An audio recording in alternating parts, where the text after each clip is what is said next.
Hello all, welcome to another edition of the Citizen NFL podcast. I am Justin Ritzel, your host, after a 1-week hiatus from hosting duties, and I am joined... How's it feel to be back? Yeah, it's great. Like I never left. Yeah. Unlike some people. Oh, ouch. But here I am, joined by Robert Harding and Chris Sciria. I never left. How are you guys doing? Excellent. I'm doing well. How's your arthritis today, Chris? And so it began. Yes, there we go. I'm back, baby. Yeah. Mm-hmm. All right, guys. So I figured, came up with this little topic we could talk about today. Obviously, Monday Night Football was a big day if you're a Philadelphia Eagles fan, but also if you're a Carson Wentz fan, because he threw for 4 touchdowns and he looked really good, and he's kind of planted himself in that early MVP candidacy conversation. He's got the best-selling jersey right now on NFLShop.com. Yeah, and he's also leading one of my fantasy teams to glory. Not the one that I do with Robert, but... So not Hale Rogers. No, so not Hale, yeah. But I figured it'd be interesting to talk about kind of this I guess, group of young quarterbacks that we have in the league right now, because... You know, you look back, going back 3 or 4 NFL draft classes of quarterbacks, and there's a lot of talented guys that are going to kind of take over as this next wave, as the Tom Brady's get older, and Drew Brees and Aaron Rodgers is getting up there. Obviously, Peyton Manning already retired, so there's going to kind of be a little bit of a void once those guys start stepping away. So I just want to get your guys' take on some of these quarterbacks. So I'll list off kind of the 12 relevant guys from the past 4 draft classes. Wow, 12. That's pretty good. 12 of them. You did your research. Yeah. Then my criteria for this was kind of just guys who are still on their rookie deals, who are starters. Right. There's a few odds and ends per people that I didn't list who may have started a game or two, like Robert brought up before, Brett Hundley. Mm-hmm. I'm not including him here. Cody Kessler for the Browns. I'm not including him. So these guys are kind of people that either have started a lot of games or, in one person's case, would start a lot of games if he was in any other situation. So here's the list. Deshaun Watson, Mitch Trubisky, Jared Goff, Carson Wentz, Jacoby Brissett, Dak Prescott, Jameis Winston, Marcus Mariota, Trevor Siemian, Blake Bortles, Derek Carr, and Jimmy Garoppolo, who's kind of the one guy who hasn't really started but would if he wasn't behind Tom Brady. So I guess first thing, guys, is just out of that list of quarterbacks I just named, who do you think is kind of a step above the rest of them? Well, the way Wentz is playing this year, I think he's kind of established himself, if not the top, then certainly in the top 3 out of that group. He's a guy that just watching, what impressed me most about watching him play, at least a couple games I've seen this year, is that he's one of those quarterbacks that makes the players around him better. You know, he's not reliant on having a top weapon. You know, he's got a lot of weapons in Philadelphia for sure, but you know, he doesn't lean on 1 or 2 of them to have success. He can spread the ball around, which I think is a pretty good attribute in a quarterback. Gotta like what Dak Prescott's done so far as well. You know, coming in, supplanting Tony Romo as the starter in Dallas and having success with the Cowboys last year. They're off to a bit of a slow start this year, but still have opportunity to be successful there, even if it's only for a wild card. Could easily lead that team back to the playoffs. So those are the 2 that stick out. For me, I think some of the other names on that list, you get into Blake Bortles, Trevor Siemian.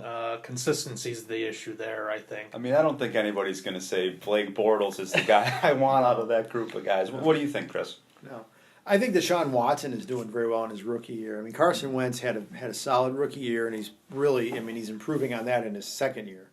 But Deshaun Watson, I saw him play a little bit recently, and I was impressed by the way he threw some of his passes, where they were for accuracy and velocity there on those passes. So I think he's one of the guys that, like, when we all say said and done, that he's going to be looked on as one of the, better quarterbacks in the last couple of years.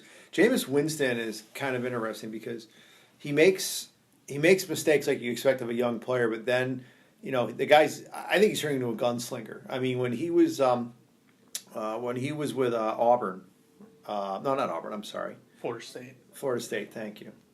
He was with Florida State. He was a spread offense quarterback, and now with the Buccaneers, he's turning into more of a traditional drop back passer, and he's showing signs of learning that part of the game and playing much better with that.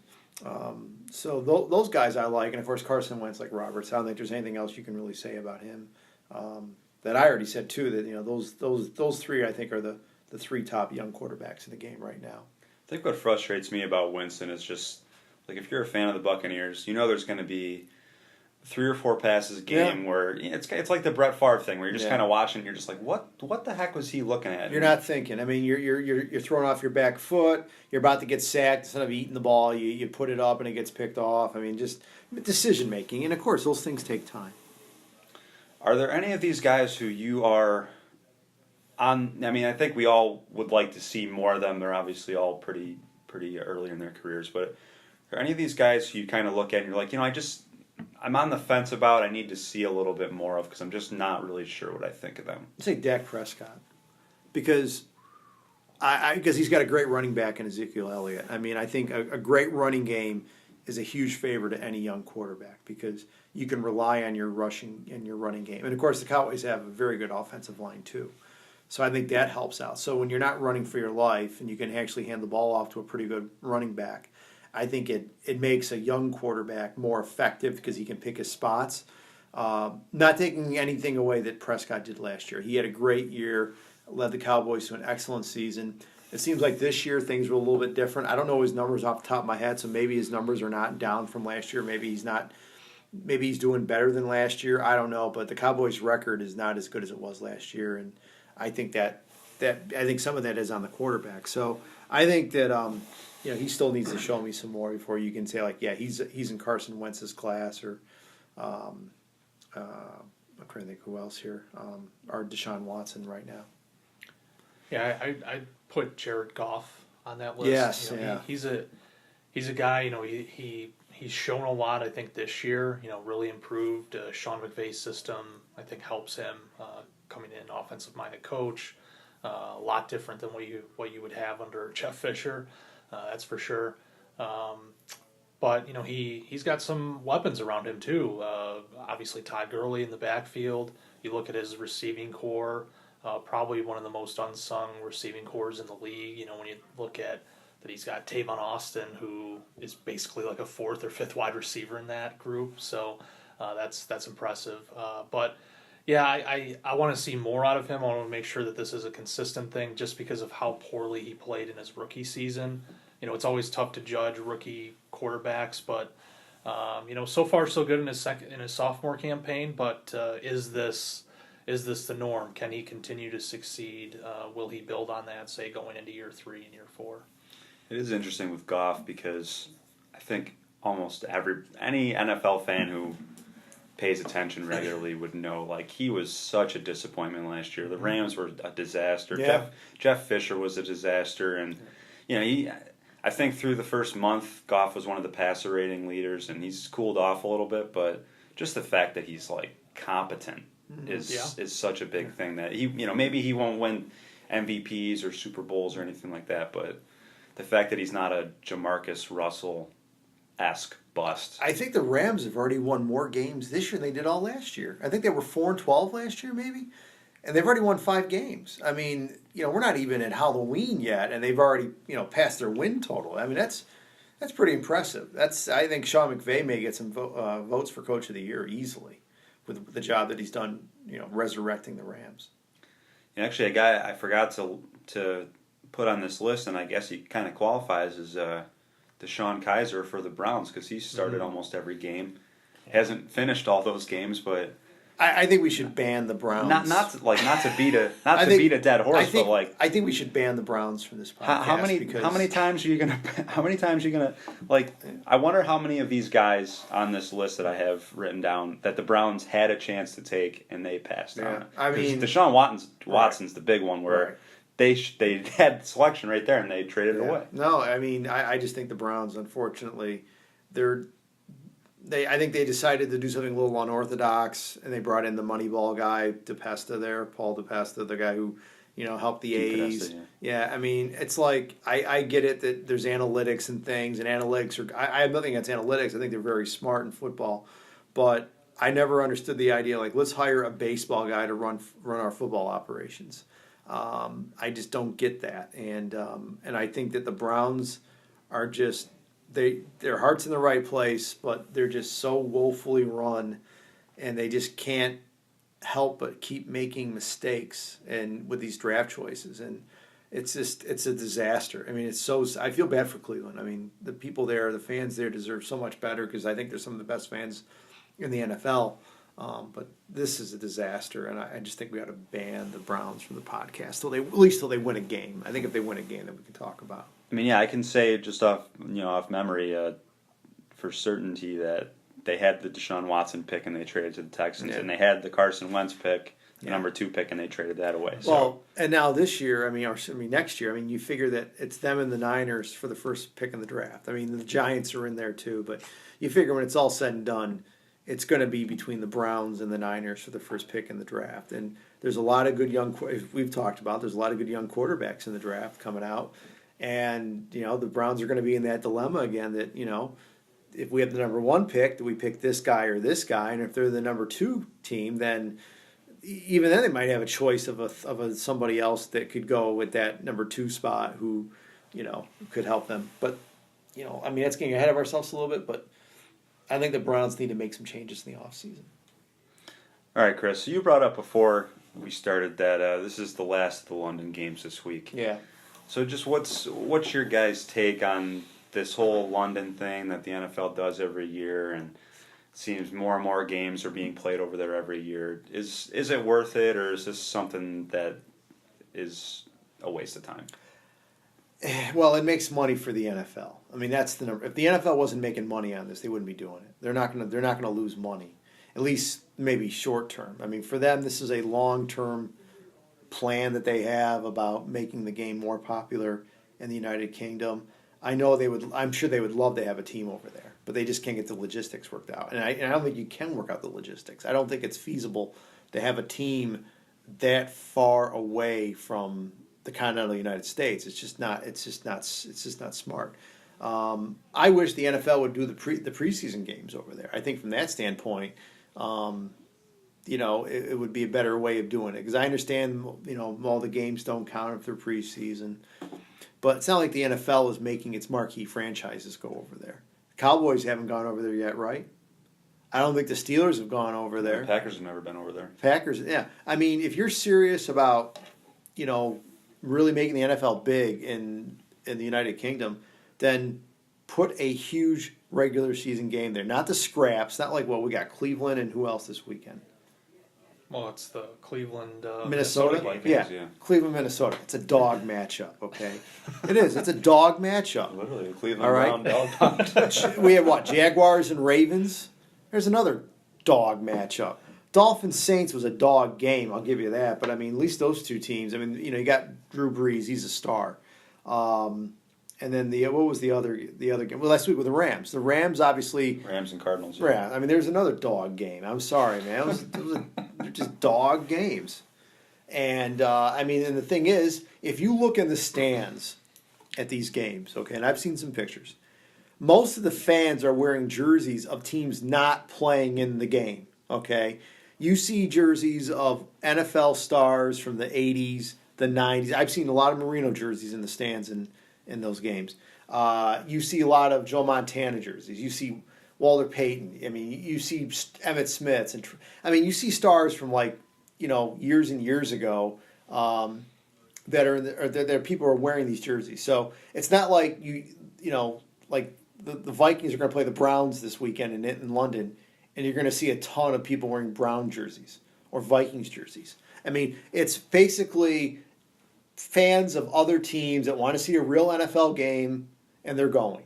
I think that if you actually had to count on fans of those teams to actually go there, there's no way there wouldn't be many people there. So, I mean, it's all for the NFL making more money long term. I wish they wouldn't do it. I think if they did do it, maybe 1 or 2 games a year. I think 4 is too many now. You're screwing up too many team schedules. I think 1 or 2 games would be better. Don't even think about putting a team in there permanently because I think it'll be a disaster. It'll be an utter disaster. It'll make the Chargers moving to LA look like a smart idea. Okay, it's just it's like don't intrude where you should not be because it's too far away. If England was like a few hours closer, I mean, put a team in Mexico City. Okay, put a team in Toronto or Vancouver. They've tried, I think. Well, I mean, the NFL has an agreement with the CFL. They're not going to broach on their territory, and I get that. But I think you could put an NFL team in a CFL city, and it would work. I think it would. Okay, Toronto, I think, is big enough that it could handle 2 teams. I mean, New York has 2 teams. LA now has 2 teams. Well, team and a half maybe. 2 teams that nobody cares about. But if the Rams keep playing well, I think that might change. But irregardless, I think Toronto could, because remember, it's not like the seasons overlap. I mean, the CFL season starts in July and it's basically done by early November. And the NFL season, as we all know, starts in September and goes to January. So I mean, there wouldn't be that much of a running over, so to speak. So I mean, if the NFL is serious about going to a foreign country, I think that they should stay in North America. How about a team in Brazil? No, that's not going to work. Team in Brazil? No, there we go. Yeah, no, Brazil's a corrupt country. It is. I'm telling you. Hey, that's a fact. What? They just impeached their president. Come on, man. If that's not corruption, what else is? Sorry, Brazil. I'm sure there's millions of people from Brazil listening to this because I speak fluent Portuguese, and they're all upset at what I just said. Come on, guys. And next week on the Citizen NFL podcast, we revisit the 2016 Summer Olympics. What countries can Chris insult next? But I'm serious. If you really want to expand outside American borders, go Canada, go Mexico. And Mexico loves the NFL. They love the NFL. If you put the Cowboys in a game there or the Raiders in a game there, easy sell. Well, they've done that. They've given Mexico City good games. So put a team. Put a team in They have. Well, I know they had the Raiders. I think it was the Raiders Texans last year. Right. This year it's Raiders Patriots. Yeah. So put a real team there. Move somebody there, or put an expansion team in Mexico City.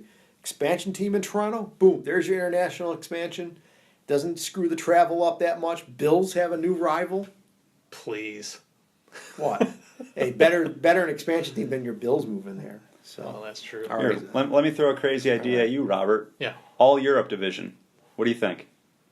I mean, team in Germany, team in London.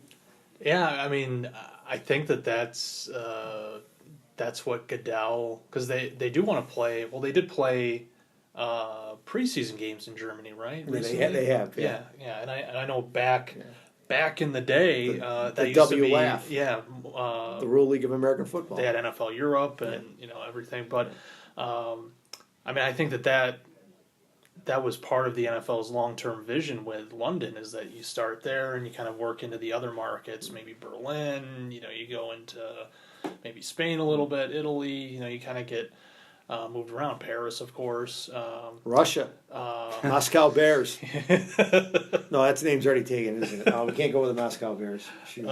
So, I mean, I just don't think with what we've seen in London that it's a viable idea anymore. I think that was the kind of the vision, but like Chris said, I mean, you look at these London games and the teams that show up, a lot of the time you look in the stands and they might have some fans there, but a lot of the people that show up, there's American expats over there who, they have a team from when they were growing up, and if they move to London, let's say, or they move to England and they go to the games and, they're there just to see football.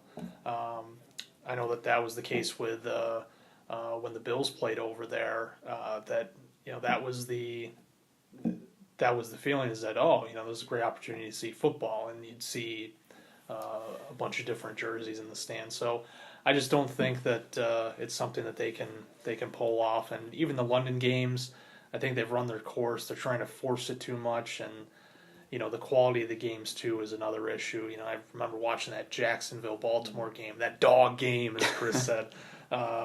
It was a dog game. It was a one-sided affair, but when you send those types of teams over, you're going to get what you're going to get. So I think you have to bring it back. Make it North American if you want. Maybe play some games in Canada. I don't think you put a team in Toronto because that's the Bills market. Vancouver, then. I think Seattle would have a problem with that. Okay. Montreal. But Mexico City is a viable option. I think it might work there. So, and who knows? We've got Havana, can open up things. Yeah, they got to get the embassy stuff cleared up first. I just thought about this. I mean, if the NFL they wanted to take a real long-term approach to this, where they'd have to lose some money, big money in the short term, but I think if they had 8 teams in Europe, and each one in a division, okay, so you have a Northern Europe and a Southern Europe division, okay, so you have 4 teams in each division, and then one would go in the AFC and the other would go in the NFC. So you figure that they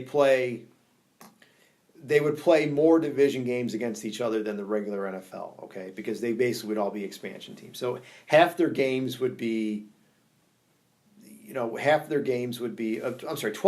Actually, you could do this. If you had 12 of their games would be against European teams, so the travel wouldn't be so bad. Then 4 of their games would be against teams in North America.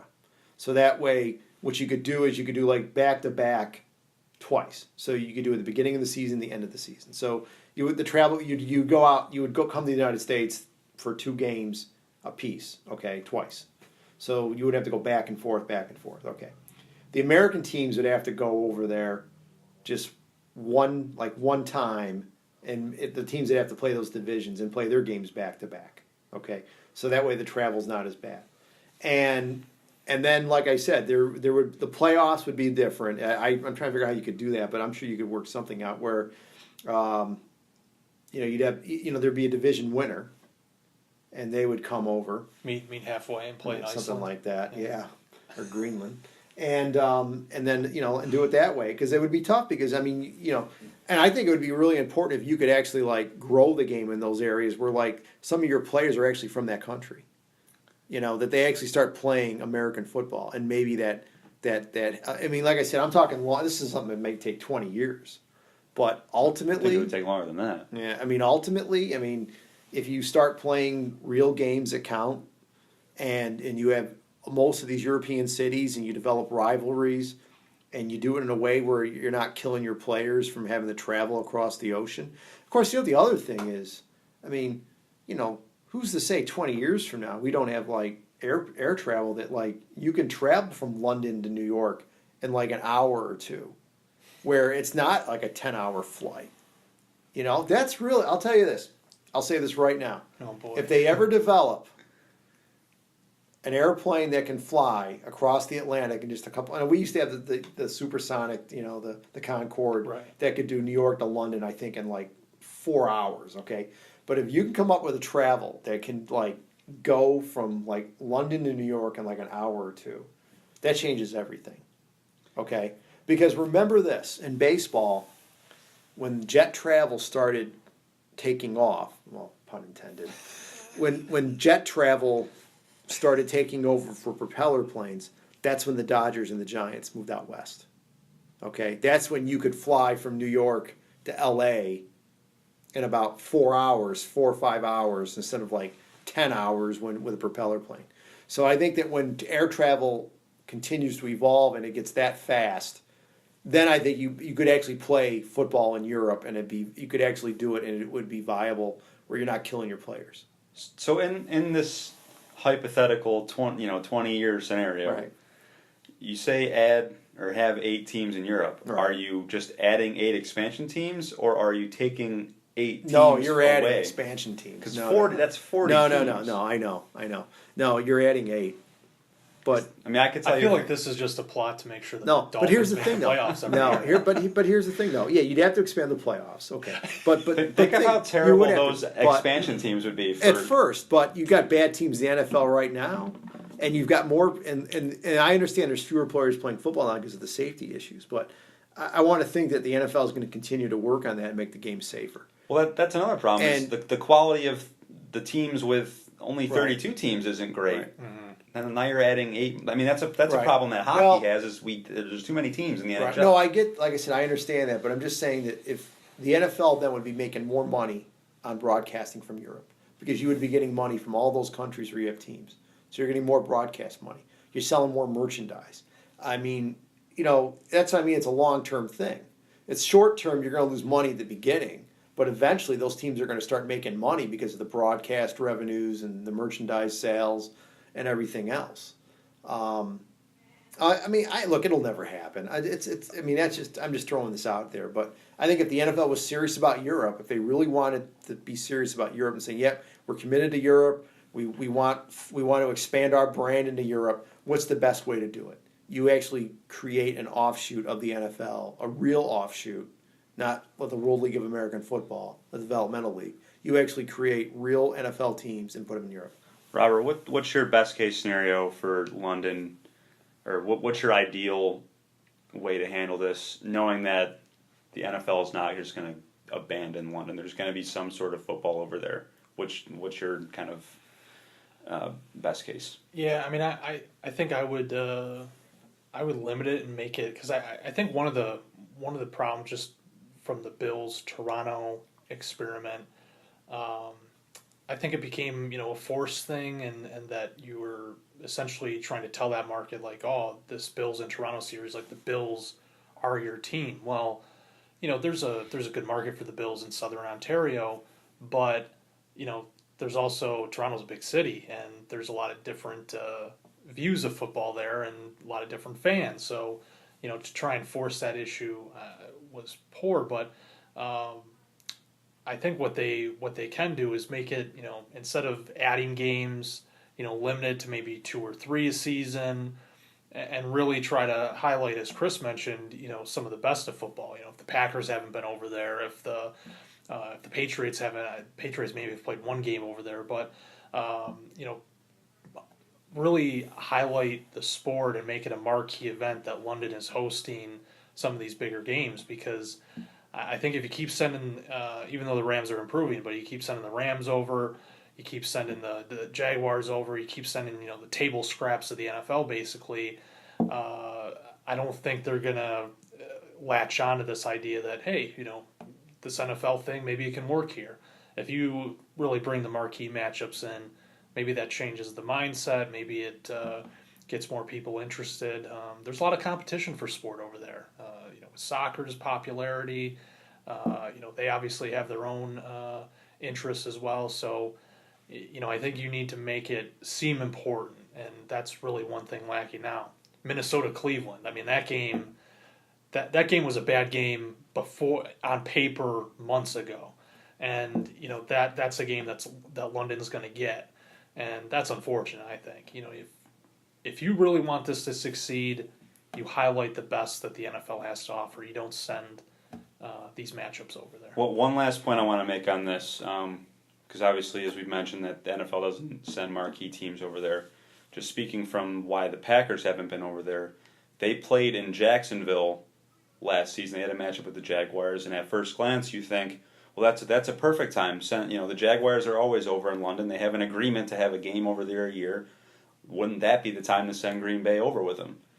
Well, then the Jaguars owner says, well, no, I want the Packers to come to my stadium. Right. Because I know I'm going to get a big gate. Exactly. So it'll be interesting next year because the NFC North faces the NFC West.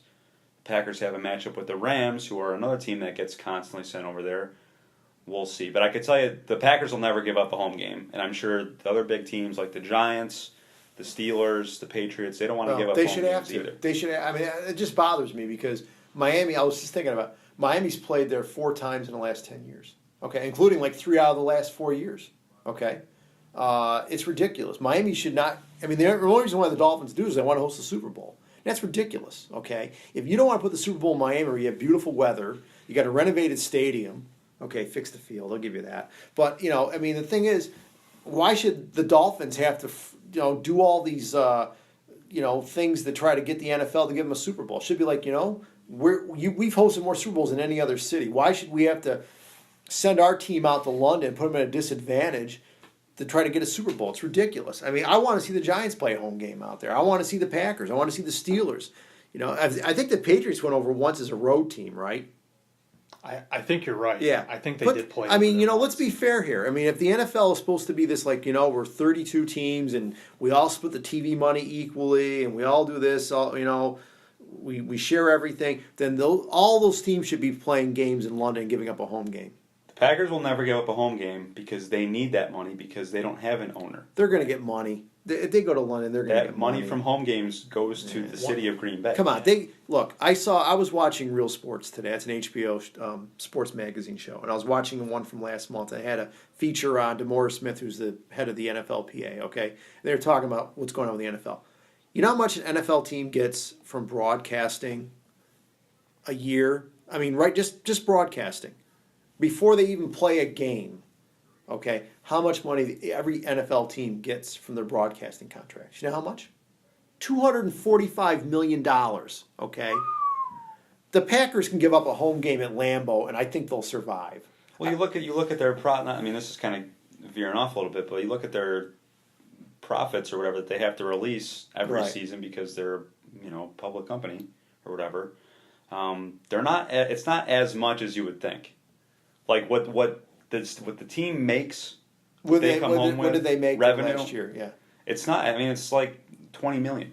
After paying all the player salaries, after all taxes, all that nonsense, it's not that much money. Like the difference between the years when the Packers do not host a home playoff game when they have to go on the road, it makes a big difference for the city. They're not going to lose money. They're not. I mean, look, maybe they made $20 million. I mean, look, again, I don't know how they can only make $20 million. I mean, what's the salary cap? $85 million right now? Oh, it's higher than that. Okay. I mean, if you're making $245 million off TV by itself, and then you throw in the merchandising money, and God knows the Packers sell a lot of merchandise, okay? And then you put in the gate, and I understand Lambeau's not the biggest field in the NFL, but they sell out every time they go on the road, and they get a share of that too. I can't see how the Packers are not making more money. I understand. I mean, I know they got to pay groundskeepers and equipment staff and coaches. Lambeau's also not one of the, you're not talking one of the more modern stadiums where you can make a lot of money off, these big fancy suites and that kind of thing. And it's a little bit different. One thing I will say though, on the London front, read something recently that the NFL wants to take away the bidding process for the Super Bowl. Yes. I would not be surprised if we do see in the not so distant future a Super Bowl in London. I can see it happening. If the NFL is serious about it, if they're invested in that possibility, if they don't think that expansion is an option there, what's the next best thing? It's taking one of your marquee events over there. I think that that's a very real possibility given what the NFL wants to do with how Super Bowls are distributed. That's going to be tough because of all the new stadiums that have been built that are being promised to have Super Bowls every so often. And one of them is going to be in LA. The NFL is going to want to have a Super Bowl in LA I literally at least every third year. I think absolutely every third year. In Miami, they spent $500 million on renovating their stadium with a roof because Roger Goodell didn't like getting rained on during the Super Bowl with the Bears and the Colts. Okay, that was ugly. It doesn't rain that often in that part of the country. It was a dog time game. Of year. That was a dog Super Bowl. Yeah. I mean, I'm sorry. They had to put a roof up on that stadium is an absolute joke. Okay, it is. But why did they do it? Because Roger doesn't like getting wet. Get an umbrella, Roger. So they should be getting a Super Bowl every 3 to 4 years. It's South Florida, man. It's warm. I mean, this idea, we need a Super Bowl in cold weather sites, that's a joke. It is. All right, Chris, 30 seconds or less. Yeah, let's wrap it up. Matt Moore versus Jay Cutler.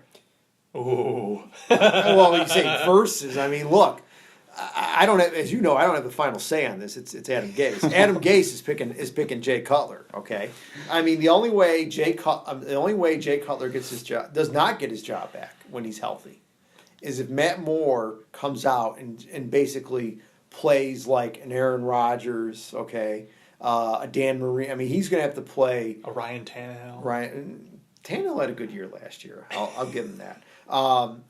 He would have to play extraordinarily well to have any chance of Cutler not getting his job back. That's it. And I don't see that happening because I've seen Matt Moore play for the Dolphins as a starter. I've seen him play as a backup. I mean, he's a solid quarterback, but you know something? He's not the kind of guy who can carry a team. And he'll play well. But he didn't have those weapons before when he was the starter before. Oh, in 2011? He didn't have guys like Ajayi in the backfield. You know, I'm not a Dolphins fan. I'm not going to defend this guy, but I mean, let's be real. Let's put it this way: circumstances a little different. He beat the Jets and the Bills last year. You know, that's a nice accomplishment. Come on, we're talking the Jets and the Bills. The Patriots, they got trounced. And then the playoff game against Pittsburgh. I mean, going into Pittsburgh, and as you know, I was at that game. I mean, it was cold. And you're playing. You know, you're playing in Pittsburgh in the playoffs. It's not an easy place to win. Would you really brag about seeing that game? But that was. I mean, they didn't get anything. They had no offense that game. I mean, they had nothing. So I know what Matt Moore is. Maybe he'll play better. I don't know, but I cannot see Jay Cutler losing his job permanently to Matt Moore.